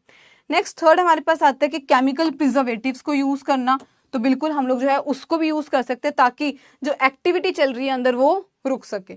सो प्रिजर्वेशन का मतलब ही क्या हुआ कि हम उसमें जो उसकी एक्टिविटी को इनहिबिट करें, ये रिटार्ड कर सकें, धीरे कर सकें, या फिर कंप्लीटली ही रोक दें प्रोसेस, जैसे कि फर्मेंटेशन अगर हो रहा है, कोई एसिडिफिकेशन हो रही है, एसिड बन रहे हैं, या फिर कोई डिकम्पोजिशन हो रही है, तो इन सारे प्रोसेस को या तो धीमा कर देना या रोक ही देना, कंप्लीटली उसको रोक देना, ठीक है। यहाँ पे जहां से हमसे क्वेश्चन पूछेगा ये है वो क्वेश्चन, अक्सर पूछा जाता है, सॉल्ट बताइए। जब हम लोग प्रिजर्वेशन की बात कर रहे हैं, केमिकल प्रिजर्वेटिव की बात कर रहे हैं, तो ये कौन सी क्लास में आता है, क्लास 1 या क्लास 2? बहुत इंपॉर्टेंट पॉइंट है। जब हम लोग अपने नेचुरल चीजों की बात करते हैं, जैसे कि नमक हो गया, ये चीनी होगी, चीनी, नमक, स्पाइसेस, ठीक है, तो ये सारे हमारे पास आते हैं क्लास 1 के प्रिजर्वेटिव में, क्लास 1 के। और जितने हमारे पास डिफरेंट केमिकल्स आते हैं उनको हम लोग रखते हैं क्लास 2 के प्रिजर्वेटिव में। जैसे कि सोडियम बेंजोएट को यूज किया जाता है, बिल्कुल करते हैं, सोडियम बेंजोएट को यूज करते हैं। पोटेशियम मेटाबाइसल्फाइड बिल्कुल यूज करते हैं, अक्सर हम लोग ये पढ़ते भी हैं, पोटेशियम मेटाबाइसल्फाइड, सोडियम बेंजोएट को इनको यूज करते हैं। तो ये हमारे पास आते हैं क्लास 2 की कैटेगरी में। क्लास 1 में very very important salt, sugar, जो हमारे पास नेचुरल, जो हम लोग सबसे ज्यादा मतलब कि यूज कर रहे हैं। मेरा नेचुरल कहने का मतलब ये है कि जिसको हम लोग अक्सर घरों में देखते रहते हैं, नमक, चीनी, ये सब हो गया, ठीक है। और क्लास 2 में sodium benzoate and KMS, potassium metabisulphite को यूज किया जाता है। तो ये हमारे पास है केमिकल्स के साथ हम लोग कैसे प्रिजर्वेशन कर सकते हैं। नेक्स्ट हमारे पास आता है फर्मेंटेशन, जो कि मैंने आपसे अभी पहले भी क्वेश्चन पूछा है प्रिजर्वेशन का। तो जैसे कि वाइन, बियर, विनेगर, जितने भी फर्मेंटेड ड्रिंक्स हैं या फिर पिकल्स हैं, इन सबको हम लोग फर्मेंटेशन प्रोसेस के साथ ही जो है इसकी प्रोसेसिंग करते हैं। प्रोडक्शन ऑफ पिकल, ये पिकल जो है उसको स्टोर किया गया, या फिर सॉक्रोट, कैबेज फर्मेंटेड प्रोडक्ट, किससे करते हैं, लैक्टिक एसिड की फर्मेंटेशन से। ये भी मैंने क्वेश्चन आपको 2 बारी पूछा था कि बताइए कि अगर मैं आपसे पूछूं कि ठीक है आपने बताया कि फर्मेंटेशन जो है हम लोग कैबेज की उसके प्रोडक्ट बनाते हैं सॉक्रोट, किस तरीके की फर्मेंटेशन है, तो वो लैक्टिक एसिड फर्मेंटेशन है, ठीक है। तो ये हमारे लिए बनता है बहुत इंपॉर्टेंट पॉइंट। अगर और इन डेप्थ में आपसे क्वेश्चन में पूछा जाएगा कि किस तरीके की फर्मेंटेशन है, तो बिल्कुल वो लैक्टिक एसिड फर्मेंटेशन है, ठीक है। तो ये हमारे लिए कुछ फर्मेंटेशन से रिलेटेड बहुत इंपॉर्टेंट पॉइंट्स है। दिस इज सॉक्रोट, एंड ये क्या है, कुकुम्बर पिकल्स। बहुत लोग खाते भी हैं ऐसे कुकुम्बर पिकल्स को। तो ये हमने फर्मेंटेशन मेथड से जो है इसकी लाइफ को, शेल्फ लाइफ को कैसे हमने इसकी इंक्रीज की है, ताकि हम लोग लंबे समय तक जो है इन चीजों को कंज्यूम कर सके, ठीक है। तो ये हमारा प्रोसेस बनता है। अब हमारे पास नेक्स्ट जो आता है वो है कुछ मेथड्स अगर देखते हैं, जिसमें पहला आता है कैनिंग करवा दो। कैनिंग मतलब कि इस तरह से हम जो इसको कैंड उसमें प्रिजर्व कर सकते हैं, स्टोर कर सकते हैं लंबे टाइम तक। तो पहला अगर हम लोग पढ़ते हैं Canning of fruits and vegetables की कर सकते हैं, तो बिल्कुल हम लोग फ्रूट्स एंड वेजिटेबल्स की कैनिंग कर सकते हैं। इसका मतलब क्या हुआ कि डेफिनेशन पहले पढ़ते हैं और देन आएगा कि फादर ऑफ कैनिंग कौन है। तो निकोलस अपर्ट के नाम से ही ये नाम प्रोसेस भी पड़ा है, जिसको कि हम लोग एपेटाइजिंग भी कहते हैं, एपेटाइजेशन या एपेटाइजिंग। तो क्योंकि इसका जो फादर है कैनिंग का, ये प्रोसेस जिसके जनक कौन है, निकोलस एपर्ट। ठीक है, पहले डेफिनेशन पढ़ते हैं कि मतलब कि हम लोग जो फूड स्टफ है उसको सील कर देते हैं अच्छे तरीके से उसमें, ताकि कोई भी अंदर एयर नहीं जानी चाहिए। तो ceiling food stuff hermetically containers में डाल के, मतलब वही हुआ कि बिल्कुल भी अंदर जो है वो क्रॉसिंग नहीं होनी चाहिए किसी भी चीज की, हवा वगैरह की, एंड उसको स्टेरिलाइज करना ताकि हम उसको लॉन्ग टाइम तक जो है उसको लेटर ऑन यूज कर सकते हैं। ठीक है, बिल्कुल डब्बा बंद विधि। बिल्कुल देखो कहते हैं कि हल्का जो है उससे लो, तभी मैंने को क्या बेसिकली बोला कि स्टेरिलाइजेशन हम लोग अक्सर किसके साथ पढ़ते हैं, कभी हमने दूध में पढ़ा कि हम लोग उसकी स्टेरिलाइजेशन कर रहे हैं, नहीं, हम कहते हैं पास्चराइजेशन कर रहे हैं, ताकि इन केस कोई हमारे लिए यूजफुल भी हो तो उसकी डेथ ना हो, किलिंग ना हो। ठीक है, स्टेरिलाइजेशन मैंने किसके लिए वर्ड यूज किया कि हम लोग कोई इक्विपमेंट, जैसे कि इंजेक्शन की मैंने बात की थी, हम जब भी जाते हैं तो चेक करते हैं कि भाई ये जो इंजेक्शन है, ये कोई भी इक्विपमेंट है वो स्टेरिलाइज है, या फिर जब आप लैब्स में अपना यूज कर लेते हो इक्विपमेंट तो उसके बाद आपको क्या कहते हैं प्रोफेसर कि इसकी स्टेरिलाइज एक बार कर देना, जो भी आपने यूज किया उनको एक बार स्टेरिलाइज करके ही यूज करना। तो बेसिकली हम लोग जो है इक्विपमेंट्स वगैरह के साथ ज्यादा डील करते हैं।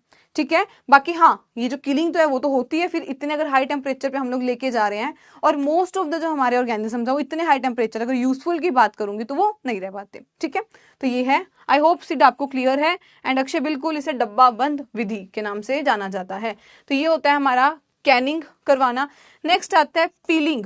पील का मतलब ये क्या हुआ, मैं कह रही हूँ उसको मैं पील कर रही हूँ, छील रही हूँ, छिलके को रिमूव कर रही हूँ, जैसे कि कुकुम्बर की पीलिंग करना पिलर के साथ, पिलर भी क्या हुआ वही होगा ना, पील ऑफ करने के लिए जिसको हम लोग यूज करते हैं। तो ये देखो हम लोग इसमें पीलिंग ही कर रहे हैं। अब ये अलग अलग तरीके से होती है। पीलिंग क्यों करवाते हैं, ताकि जब उसकी आउटर लेयर जो है वो रिमूव कर सके। So this is removal of बाहरली लेयर, आउटर लेयर, स्किन या फिर उसकी रिंग कहें तो उसको रिमूव किया जाता है फ्रूट्स की, ताकि एडिबल पार्ट को जो है हम लोग वो एक्सपोज कर सके और लेटर ऑन उसकी स्टोरेज जो है वो हम लोग करवा सके। अब जो हमसे क्वेश्चन पूछेगा, अदरवाइज पीलिंग का कोई वो नहीं था, कोई मतलब इतनी लंबी लिस्ट थी, मैंने दो रखे यहाँ पर, लाइव पीलिंग और दूसरी आती है फ्लेम पीलिंग, बस। नहीं तो ये बहुत सारी पीलिंग के डिफरेंट डिफरेंट मेथड से हमसे बेसिकली जिससे क्वेश्चन पूछा जाता है। तो पहले आता है, इसमें हम लोग सोडियम हाइड्रोक्साइड जो है NaOH से करते हैं ट्रीटमेंट लाइव पीलिंग में। सेकेंड आता है फ्लेम पीलिंग, जो हम लोग लहसुन और प्याज में करते हैं फ्लेम पीलिंग। बस हमारे लिए ये इंपॉर्टेंट बनता है कि ये लाइव पीलिंग है, जिसमें हम लोग इसमें सोडियम हाइड्रोक्साइड यूज करेंगे। फ्लेम पीलिंग का मतलब कि जब हम उसकी जो है अनियन या गार्लिक के छिलकों को रिमूव करें और उसको एक्सपोज करें लंबे टाइम तक ताकि वो स्टोर रह सके हमारे पास, उसमें हमारे पास आती है फ्लेम पीलिंग। ठीक है, लाइव पीलिंग की एग्जाम्पल देखें तो आड़ू, एप्रिकॉट, स्वीट ऑरेंज, मैंडरीन और वेजिटेबल्स भी बहुत सारी इसमें आती है। ठीक है, बिल्कुल ऑटोक्लेव में कहते हैं कि यस, जब ऑटोक्लेविंग कर ली उसके बाद आप एक बार स्टेरिलाइज कर दो इक्विपमेंट्स। नेक्स्ट पढ़ते हैं ब्लांचिंग। अभी मैंने आपको कहा था कि मैं बाद में कवर करा दूंगी, तो ये आ गया ब्लांचिंग। क्या होता है, हमने अक्सर इसको बहुत बारी पढ़ लिया, क्यों करते हैं।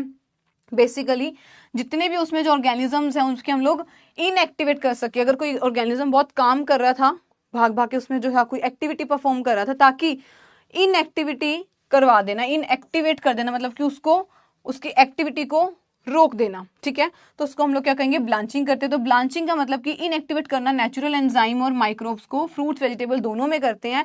देन हम इसको कोल्ड ट्रीटमेंट दे देते हैं उसी टाइम में, जैसे कि अक्सर एग्जाम्पल्स हमसे पूछते हैं तो भिंडी में, कैबेज में और बीन्स वगैरह में हम लोग ये करते हैं। पिक्चर में आएगा, हाँ बीन्स में ही दिखाया गया, पी में जो है हम लोग इसमें ब्लांचिंग कर रहे हैं, बिल्कुल inactivation of the enzyme. Next हमारे पास आता है सिरप। अक्सर हम लोग ये नाम तो सुना होता है syrup, cough syrup. Cough syrup मतलब क्या हुआ, सिरप का अगर हम लोग अक्सर बात ही करते हैं तो सिरप का मतलब क्या होता है, जिसमें हम लोग शुगर सोल्यूशन की जो है मिक्सिंग रखते हैं। तो solution of sugar in water, उसको हम लोग क्या नाम देते हैं, शुगर सिरप। ठीक है, बन रहा है। सिरपिंग भी हम लोग जो है ये मेजरली हम लोग फ्रूट क्रॉप्स के लिए करते हैं जब हम लोग ये सिरपिंग की बात करते हैं। और इसमें हम लोग कौन सा सिरप यूज करते हैं, मेजरली सुक्रोज सिरप को यूज किया जाता है कैनिंग में करते टाइम। सिर्फ मेन मकसद यही होता है कि हम जो है फ्रूट्स की लाइफ को बढ़ा सके, शेल्फ लाइफ जो है उसकी वो इंक्रीज कर सके। तो कई फ्रूट्स में हम लोग बिल्कुल ये सिरपिंग मेथड भी यूज करते हैं कैनिंग के दौरान, ठीक है, कि वहां पर हम लोग इस तरह से ये सिरप बना के देते हैं। नेक्स्ट आते हैं ब्रीनिंग। अब जैसे हमने सिरपिंग किस में पढ़ा, majorly done in fruits, only for fruits, इसी तरह से जो ब्रीनिंग मेथड है इसमें हम लोग शुगर सोल्यूशन, देखो दो कीवर्ड है, सोल्यूशन ऑफ शुगर यूज कर रहे हैं और मेजरली हम लोग क्या कह रहे हैं, ओनली फॉर फ्रूट्स। दूसरे पे आते हैं, ब्रीनिंग का मतलब क्या हुआ, जिसमें हम लोग सॉल्ट को डाल रहे हैं पानी में, और majorly done for only for vegetables, ठीक है। दोनों में डिफरेंस आई होप क्लियर है। पहला हमने सिरप पढ़ा, सिरपिंग, एंड सेकेंड वन वॉज ब्रीनिंग, क्योंकि ये अक्सर हमसे एग्जाम में पूछते हैं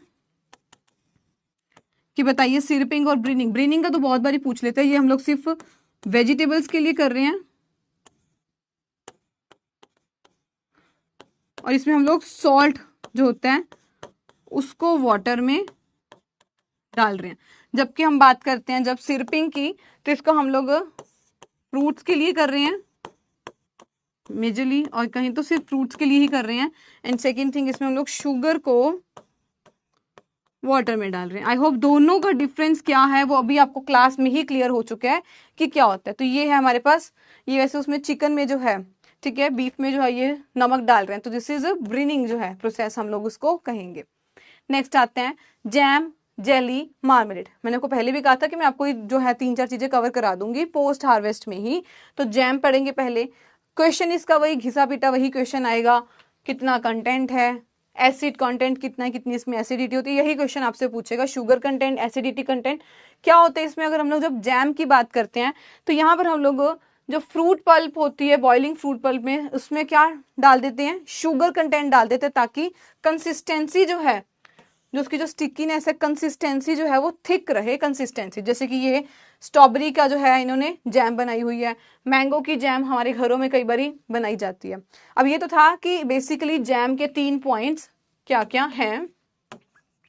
जब हमारा आगे क्वेश्चन अगर उसने कुछ प्रॉब्लम से पूछना हो जैम से, तो मैंने वो भी मेंशन कर दिए कि इससे रिलेटेड अगर हमसे प्रॉब्लम कई बारी आती है, जैसे कि एक आती है स्टिकी या फिर गमी जैम बन रही है, मतलब कि बहुत ज्यादा स्टिकी टाइप की जैम होती है या फिर जिसमें स्टिकनेस और भी ज्यादा होती है। वो क्यों होती है, जब उसकी TSS हाई हो जाती है। तो ये इसका आंसर रहेगा कि अगर हमारा क्वेश्चन आता है कि बताइए कि स्टिकी जैम जो है बहुत ज्यादा बन रही है, चिपचिपाहट बहुत ज्यादा है उसमें, क्योंकि उसका TSS कंटेंट मतलब कि हाई है।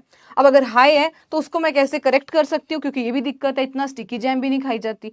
तो उसमें मैं क्या ऐड कर सकती हूँ, एडिशन ऑफ पैक्टिन और सिट्रिक एसिड, या दोनों को मिक्स करके जो है अप्रोप्रिएट अमाउंट में हम लोग ऐड कर सकते हैं, ताकि जो स्टिकीनेस की प्रॉब्लम आ रही है वो ना आए।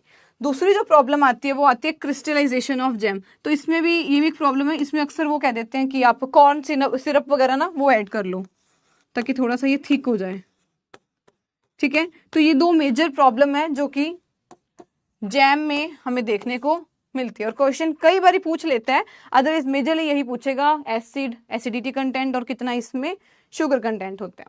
नेक्स्ट आते हैं, तो नेक्स्ट हमारे पास आती है जेली, कितना शुगर कंटेंट है, कितनी एसिडिटी प्रेजेंट है, मेन क्वेश्चन बनता है। अब थर्ड क्वेश्चन बनेगा कि किस तरीके का प्रोडक्ट है। तो बिल्कुल ये सेमी सॉलिड है, ना तो बिल्कुल सॉलिड है ना ही लिक्विड है। तो ये सेमी सॉलिड जो है, इस तरीके की हम लोग जेलीज खाते थे। तो ये हमारा प्रोडक्ट है। क्या होता है इसमें, बॉइलिंग क्लियर स्ट्रेन सोल्यूशन, इसमें हम लोग पैक्टिन का बेसिकली यूज करते हैं, फ्रूट एक्सट्रैक्ट को डालते हैं, जो कि पल्प नहीं होना चाहिए उसमें, तो पल्प नहीं होगा। बाकी हम लोग इसमें क्या ऐड कर देंगे, बाकी शुगर वगैरह तो इसमें फिर हम लोग जेली में ऐड करेंगे ही करेंगे, ठीक है।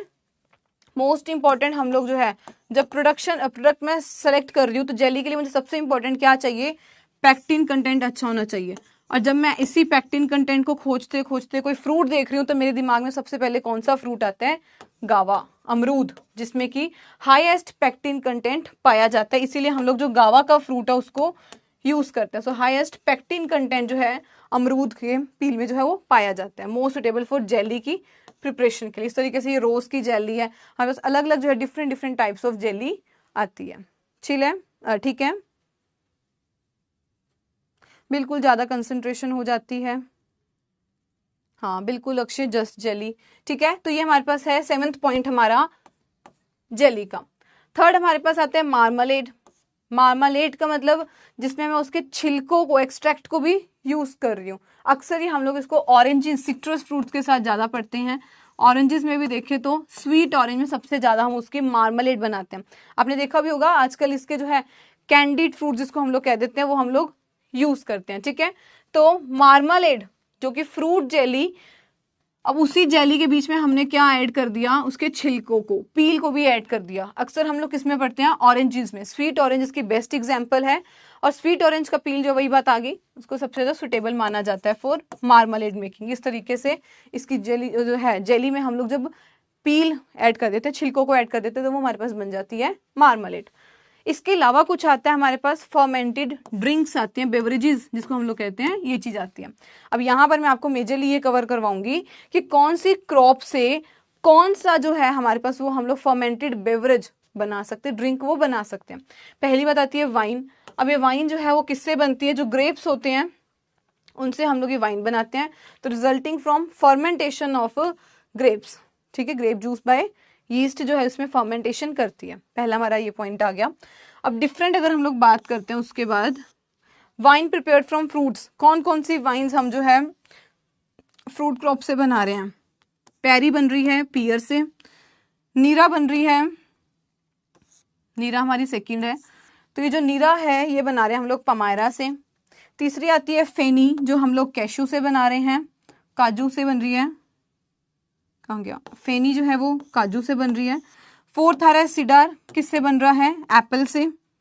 और फिफ्थ है हमारे पास शैम्पेन, जो कि बन रहा है अगेन ग्रेप से, ठीक है। तो ये जो शैम्पेन है ये भी ग्रेप से। अलग अलग मैंने आपको कलर्स में मेंशन कर दिया ताकि आपको याद करना इजी रहे। Feni, perry from pears, feni from cashew, neera from palmyra, जो है champagne from grapes, and cider from apple. तो ये डिफरेंट डिफरेंट हमारे पास जो ड्रिंक्स हैं, वाइन्स जो हम लोग प्रिपेयर कर रहे हैं फ्रॉम डिफरेंट डिफरेंट जो बेवरेजेस बना रहे हैं, ठीक है। ठीक है अक्षय, जो इंपॉर्टेंट है आप याद कर लेना, ठीक है। नेक्स्ट हमारे पास आता है कुछ प्रोसेसिंग ऑफ टोमेटो, जिसमें मैंने आपको पहला स्टार्ट ही यहाँ से किया था कि टोमेटो की लाइफ बढ़ाने के लिए जो है हम इसकी सॉस, इवन मैं अपने घर पे मैं टोमेटो की सॉस घर पे ही बनाती हूँ, क्योंकि वो जो सॉस बनती है ना तो उसमें कोई शुगर ऐड की फालतू की, है ना, ताकि सिर्फ वो मीठे के चक्कर में, तो ये मैं अपने घर में अक्सर मैं ही घर में अपनी जो है टमाटो सॉस बनाती हूँ, जो कि बढ़िया टाइम तक, जो लंबे टाइम तक 6-7 महीने बढ़िया वो निकल जाती है। तो अक्सर और प्रोसेसिंग जो है इसकी इंडस्ट्रीज क्या करती है, यही चीजें करती है। टोमेटो सॉस बना दी, जो कि हमारे, अगर हम लोग टमाटर की प्रोसेसिंग की बात करते हैं तो सबसे पहले हमारे माइंड में क्या आती है कि टोमेटो सॉस बना दो, टोमेटो प्यूरी बना लो। इस पर्पज के लिए हम लोग जो इनको यूज कर सकते हैं, ठीक है। तो ये थी टमाटर की प्रोसेसिंग हम लोग कैसे कर सकते हैं, बिल्कुल केचप। चलिए अब इसके बाद, हाँ जी, ये हो गया यहाँ तक आज का जो हमारा टॉपिक था, यहाँ तक बिल्कुल हो चुका है कंप्लीट, ठीक है।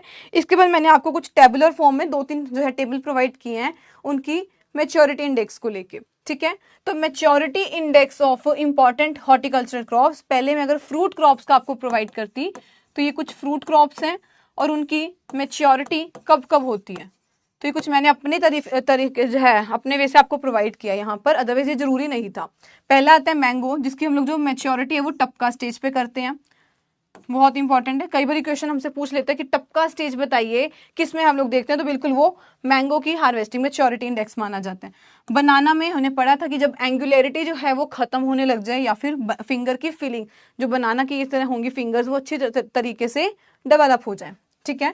थर्ड आते हैं जैक फ्रूट या फिर वाटरमेलन में हम लोग कौन सी स्टेज देखते हैं, टैपिंग स्टेज आती है, ठीक है। जैसे उसको ऐसे बाहर से करके देखते हैं टैपिंग स्टेज, साउंड कैसी प्रोड्यूस आ रही है, इसमें फर्दर वो आपसे क्वेश्चन पूछ सकता है। आपके लिए होमवर्क है कि आपको देखना है एक जब आती है डल साउंड और एक जब नॉर्मल साउंड आता है तो उसका क्या मतलब हुआ, ठीक है। नेक्स्ट आता है मस्क मेलन, हमने पढ़ा था कि उसमें हम लोग ये नेटिंग या फिर फुल स्लिप स्टेज जो है वो देखते हैं। अनियन गार्लिक में नेक फॉल, बिल्कुल हमने पढ़ा था कि नेक फॉल स्टेज होती है, जिसमें हम लोग समझ जाते हैं कि अब भाई इसकी नीचे वाला पार्ट जो है वो डेवलप होना हो चुका है, ठीक है, तो वो मैच्योरिटी इंडेक्स होता है। सिट्रस में हम उसका जूस कंटेंट चेक करते हैं। एवोकाडो बहुत बारी रिपीटेड क्वेश्चन है, एवोकाडो में बताइए, तो उसमें हम लोग उसका ऑयल कंटेंट, क्योंकि हमें समझ नहीं आता ना कि एवोकाडो कैसा है, क्या उसमें होता होगा, तो उसमें हम लोग उसका ऑयल कंटेंट जो है वो चेक कर लेते हैं, ठीक है। एंड नेक्स्ट आता है पाइनएप्पल, तो पाइनएप्पल में उसकी फ्लेटनिंग ऑफ आइज, कई बार पूछ लेते हैं फ्लैटनिंग ऑफ आइस बताइए किस में देखने को मिलती है। ठीक है, तो ये हमारे पास कुछ जो है इंपॉर्टेंट वंस हैं। इसी के साथ मैं आपको एक और टेबुलर फॉर्म में प्रेजेंट करती हूँ, वो है for optimum stages of harvesting important flowers की। यहां तक कोई डाउट है तो पूछ लो पहले।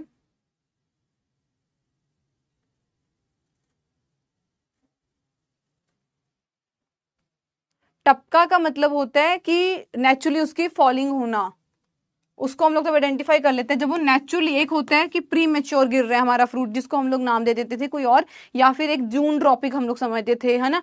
बट जब वो हमारा फ्रूट बिल्कुल रेडी है, अब वो नेचुरली ड्रॉपिंग हो रही है, तो उसको हम लोग क्या नाम देते हैं, टपका स्टेज। तो जब हमारे पेड़ से 3-4 फ्रूट्स ऐसे गिरने लग जाए तो हम समझ लेते हैं कि भाई फ्रूट रेडी है, अब इसकी हार्वेस्टिंग कर लो, नहीं तो वो खुद जो है नीचे गिरने लग जाएगा, और नीचे गिरेगा तो उससे क्या होगा, खराब हो जाएगा। इसीलिए फ्रूट एक इंडिकेशन दे रहा है कि भैया मैं रेडी हूं, मेरे को हार्वेस्ट कर लिया जाए।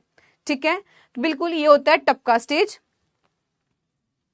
नेक्स्ट आते हैं, वेरी गुड अक्षय, आपने बताया भी आगे। आप लोगों को सबको आइडेंटिफाई करना है क्योंकि क्वेश्चन आ सकते हैं, फिर मत कहना कि हमें कराया नहीं गया था। डल साउंड कब आती है तो उसका मतलब क्या हुआ, जब हम लोग वाटरमेलन में, ज्यादातर हमसे वाटरमेलन का पूछता है, कटहल का नहीं, वाटरमेलन का ज्यादा पूछता है कि बताइए टैपिंग में अगर दूसरी साउंड आती है उसका मतलब क्या हुआ।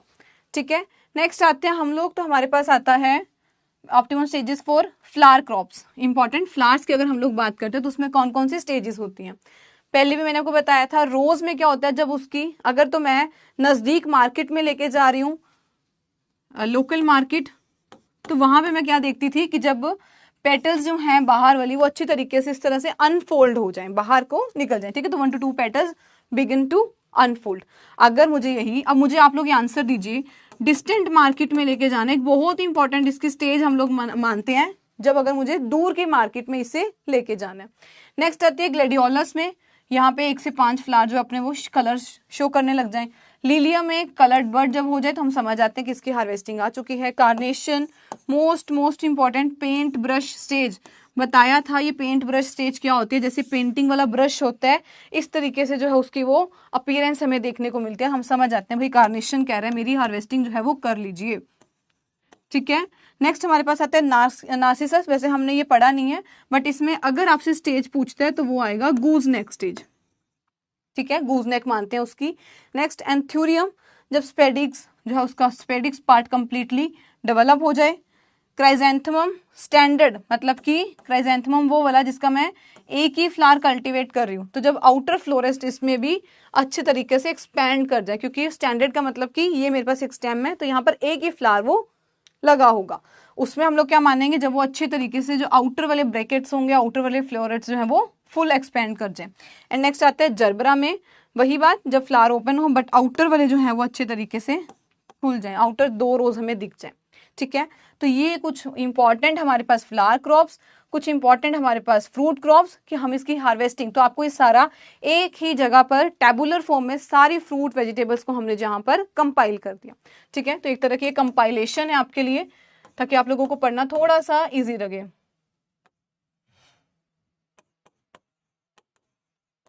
चलिए, अब यहां तक किसी को कोई डाउट है तो पूछिए, अदरवाइज आज हमारा पोस्ट हार्वेस्ट टेक्नोलॉजी बहुत इंपॉर्टेंट है। सिर्फ मैं एक बार रिपीट कर दूं, सिर्फ मैं एग्जाम पॉइंट ऑफ व्यू से आपको नहीं रेडी करना चाह रही, मैं चाह रही हूं कि एज अ हॉर्टिकल्चरिस्ट कहें या फिर as an agriculturist, basic knowledge जो हमें होनी चाहिए as an horticulturist agriculturist. Exam में तो क्या है, एक स्टेप है, पास करोगे लग जाओगे ऑफिसर, है ना, बट एज एन इंसानियत, एज अ ह्यूमन बीइंग हमें जो चीजें पता होनी चाहिए एक एग्रीकल्चर एस्पिरेंट को। ठीक है, तो मैं वो सारी आपको जो उन चीजों से रूबरू करवाना चाहती हूँ। ठीक है, तो आज हमने पढ़ा है सारी पोस्ट हार्वेस्ट की टेक्निक्स कौन सी हैं, मेथड्स कौन से, ये सारे हमने कंप्लीट कर लिए।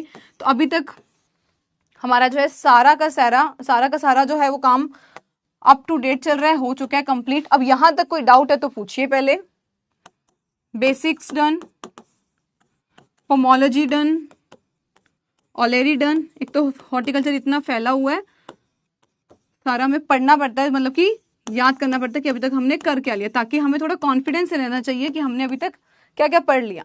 ठीक है, floric done, then plantation done, spices and condiments done. अब तक डाउट पूछे, मैं आपको बताती हूँ। एरोमेटिक एंड मेडिसिनल डन, ठीक है। और आज हमने कर लिया अपना प्लांट ये पोस्ट हार्वेस्ट टेक्नोलॉजी, वो भी डन।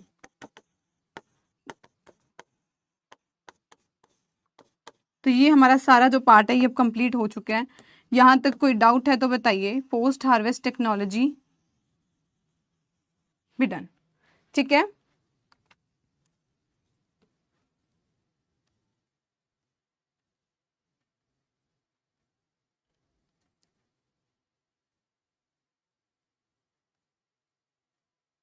कोई डाउट है तो पूछिए। कल हम लोग स्टार्ट करेंगे विद डेटा, जो बहुत इंपॉर्टेंट हमारे डेटा हैं वो हम लोग करेंगे।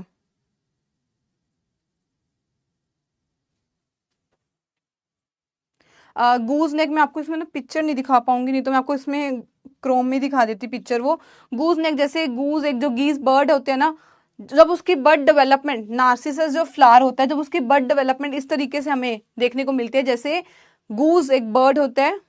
मैं कहाँ से दिखाऊं अब, चलो मैं आपको वैसे बता देती हूँ, आप यहाँ पर नेट पे देखना, मैं या फिर आपको कल क्लास में बता सकती हूँ ये, ठीक है। तो जब उसकी जो स्टेज है फ्लावर की वैसे हो जाती है जैसे गीज की नेक होती है, उस स्टेज को नाम दिया गया है गूज नेक स्टेज, ठीक है खुशबू। और कोई डाउट है तो पूछिए।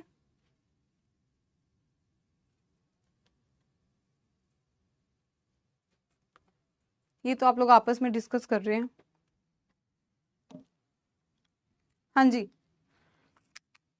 एक सेकेंड में, नहीं तो आपको भी इस पे भी दिखा देती हूँ। क्रोम खोल सकते हैं, क्रोम।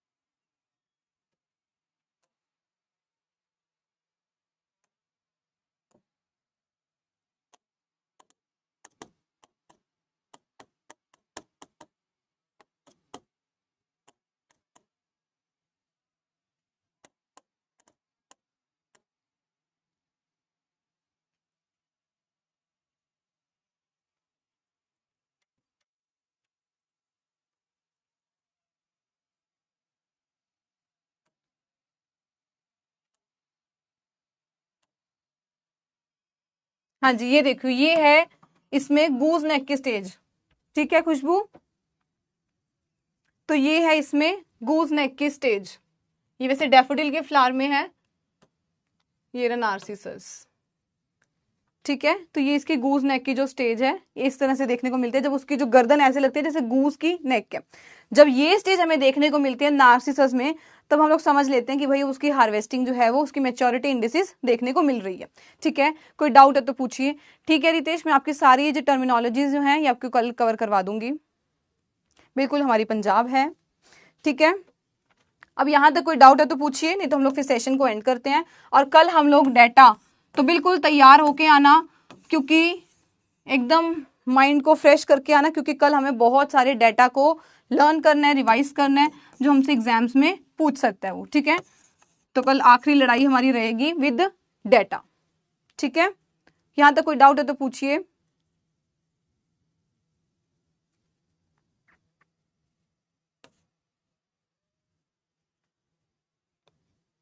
सुमित इधर आ जाओ सब, मैच की बात हम लोग कल करेंगे जब 4 तारीख को मैच है। अब ये बताओ मुझे, यहां तक कोई डाउट है तो पूछिए, अदरवाइज फिर हम लोग कल दोबारा से 8:30 के सेशन पे मिलते हैं। और उसके बाद के जो आपके सेशंस होंगे वो 7 बजे होंगे सुबह, ठीक है। हम लोग फिर दिन 7 बजे नेक्स्ट जो है जर्नल एग्रीकल्चर का पार्ट शुरू करेंगे, ठीक है। नो प्रॉब्लम, नो डाउट, ठीक है। तो चलिए फिर हम लोग फिर कल के सेशन में मिलते हैं, तब तक ध्यान रखिए एंड खूब पढ़ते रहिए। आज का कोई भी डाउट है, मैंने आपका नोट कर लिया, 3 पॉइंट्स जो आपने बताए थे मैं वो एक बार रिपीट कर दूंगी, कल अच्छे तरीके से समझा दूंगी, ठीक है। और कल सच में तैयार होके आना, क्योंकि कल हमारा डेटा का सारा काम रहेगा। और वो सारा देखो डेटा तो सारा आपको ही टिप्स पे याद करना पड़ेगा कि कौन सा फ्रूट, मैंने बहुत बढ़िया, तो मेरा हफ्ता लग गया पूरा वो डेटा को कंपाइल करने में डिफरेंट डिफरेंट साइट से, ठीक है। तो थोड़ा सा वैसे बन के आना कि हम लोग बढ़िया तरीके से उसको याद करें कल क्लास में ही, ठीक है। चलिए तो मिलते हैं फिर हम लोग कल की क्लास में, तब तक मिलते हैं कल की क्लास में, तब तक take care, bye bye and prepare hard. Thank you so much Sumit, Ritesh, thank you. चलिए मिलते हैं कल की क्लास में।